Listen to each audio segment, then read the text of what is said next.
Hi babies, ഉമ്മാൻ്റെ കൽത്തപ്പം കണ്ടിട്ട് കുറേ ആൾക്കാർ റെസിപ്പി ചോദിച്ചിട്ടുണ്ട് കേട്ടോ. അപ്പോൾ ഇന്ന് ആ റെസിപ്പി ഇടാമെന്ന് വിചാരിച്ച്. അതും പെട്ടെന്ന് ഉണ്ടാക്കാൻ പറ്റിയ കുക്കറിൽ ഉണ്ടാക്കണ കൽത്തപ്പത്തിൻ്റെ റെസിപ്പിയാണ് കേട്ടോ. അപ്പം സ്കിപ്പ് ചെയ്യാതെ കണ്ടോള്. വേണ്ടവർ പെട്ടെന്ന് പറഞ്ഞു ചെയ്യുന്ന ഒരു കാര്യമാണ്.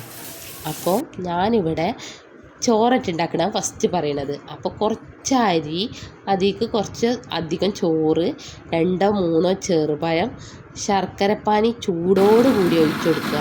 എന്നിട്ട് അത് നല്ല മിക്സിൻ്റെ ജാറിലിട്ടിട്ട് നല്ല തിക്ക് രൂപത്തിൽ, പേസ്റ്റ് രൂപത്തിൽ അരച്ചെടുക്കട്ടോ. അപ്പം വെള്ളത്തിനനുസരിച്ച് കുറച്ചൊക്കെ ഒഴിച്ചു കൊടുക്കുക. പക്ഷെ കൂടുതൽ വെള്ളം ഏറാൻ പാടില്ല. ഇതാ ഈ കാണിക്കുന്ന രൂപത്തിലാവുമ്പോൾ ഓഫ് ചെയ്തതിന് ശേഷം കുക്കർ വെച്ചിട്ട് സാധാരണ ചെയ്യണ പോലെ തന്നെ കുക്കർ വെച്ച് ചൂടായതിന് ശേഷം അതിലേക്ക് ഉള്ളിൻ്റെ ടേസ്റ്റ്, മധുരത്തേക്ക് ഉള്ളിൻ്റെ ടേസ്റ്റ് ഇഷ്ടമുള്ളവർക്ക് മാത്രം ഉള്ളി തൂമിച്ച് വയ്ക്കുക.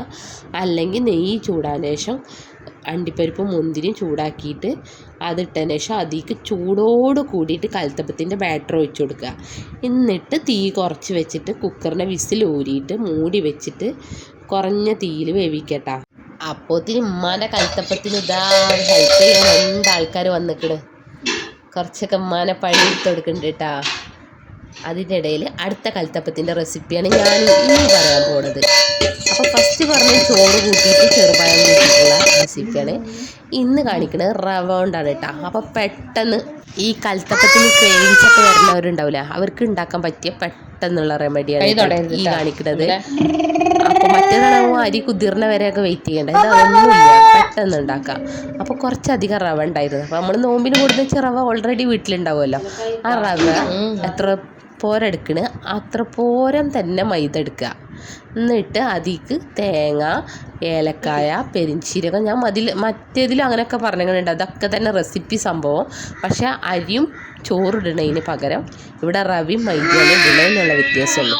പിന്നെ ചെറുപഴം കൂട്ടണേ, ചെറുപഴത്തിന് പകരം വേറൊരു സാധനം കൂട്ടുന്നുണ്ട്. അപ്പോൾ ചൂടോട് കൂടി തന്നെ ശർക്കരപ്പാനി ഒഴിച്ചു കൊടുക്കാൻ ശ്രമിക്കുക. അങ്ങനെ ഇതൊക്കെ ഒഴിച്ചതിന് ശേഷം ഇത് വെള്ളം ഇല്ല, വെള്ളം കുറവുണ്ടാവും, ഒന്നും പേടിക്കേണ്ട, വെള്ളമായി വരും. അപ്പം നല്ല ഇളക്കിക്കൊണ്ടിരിക്കണം, കാരണം റവ കുതിർന്ന വരെ വെയിറ്റ് ചെയ്യണ്ടേ. അപ്പം നല്ല ഇളക്കിങ്ങാണ്ട് കുറേ നേരം ഇരുന്നതിന് ശേഷമാണ് അപ്പോഴാണ് നമുക്ക് ബാറ്റർ തിക്കനായി നിൽക്കുകയാണെന്നുണ്ടെങ്കിൽ കുറച്ച് ശർക്കരപ്പാനിയോ വെള്ളം എന്തെങ്കിലും ഒഴിച്ചു കൊടുത്താൽ മതി കേട്ടോ. അങ്ങനെ ഒഴിച്ചിട്ട് പിന്നെ ഇളക്കി കൊടുക്കുക. അപ്പം നിങ്ങളെ ഫ്ലേവറിനനുസരിച്ച് പെരിഞ്ചീരകം, ഏലക്കായൊക്കെ ഇട്ട് കൊടുക്കുക. ഞങ്ങൾ ഇതിലതൊക്കെ ഇട്ട് കൊടുത്തിക്കണ്. അപ്പോൾ ഞങ്ങൾ കുറച്ചധികം ഉണ്ടാക്കുന്നുണ്ട്. അപ്പോൾ എന്താണ്, ഞങ്ങളിവിടെ മുഹറം 10, ബറാത്ത്, പിന്നെ 27 അങ്ങനെയൊക്കെ പ്രത്യേക ദിവസങ്ങളിലൊക്കെയാണ് ഞങ്ങൾ ഉണ്ടാക്കുന്നിട്ട് ഞങ്ങൾ അടുത്ത വീട്ടുകാർക്കൊക്കെ കൊടുത്തിട്ട്. നിങ്ങൾ അങ്ങനത്തെ രീതി ഉണ്ടോയെന്ന് എനിക്കറിയില്ല. അപ്പോഴേക്കും ഇതിൽ സെറ്റ് ആവാനുള്ളൊരു സാധനമാണ് 2 മുട്ട ജസ്റ്റ് ചേർത്ത് കൊടുക്കുക.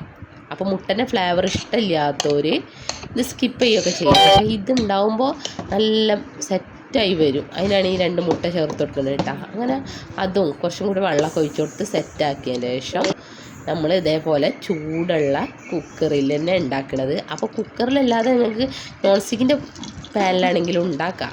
പക്ഷേ നല്ല ചൂട് കട്ടിയുള്ള ഒരു പാത്രത്തിൽ തന്നെ ഉണ്ടാക്കാൻ ശ്രമിക്കണം. കാരണം കൽത്തപ്പം എന്ന് വെച്ചാൽ കുറച്ചധികം ഒരു കട്ടിയിൽ വരുന്ന ഒരു അപ്പമാണ്. അപ്പോൾ കൽത്തപ്പം വേണ്ടവർ ഏത് റെസിപ്പി നിങ്ങൾക്ക് ഇഷ്ടമായാലും ആ റെസിപ്പി പിന്തുടർന്നിട്ട് ഉണ്ടാക്കി നോക്കുക. മറക്കണ്ട, സിമ്പിളാണ്, എല്ലാവർക്കും ഉണ്ടാക്കാം. പിന്നെ സാധാരണ അരി കുതിർത്തിട്ട് സാധാരണ ഉണ്ടാക്കുന്ന രീതി നിങ്ങൾക്ക് എല്ലാവർക്കും അറിയുണ്ടാവും. അപ്പോൾ ഇത് സിമ്പിളല്ലേ. അപ്പോൾ കുറച്ചധികം ഉണ്ടാക്കിയിട്ട് എല്ലാവർക്കും ഒന്ന് കൊണ്ടുപോയി കൊടുത്താളി, ട്രൈ ചെയ്തോളി.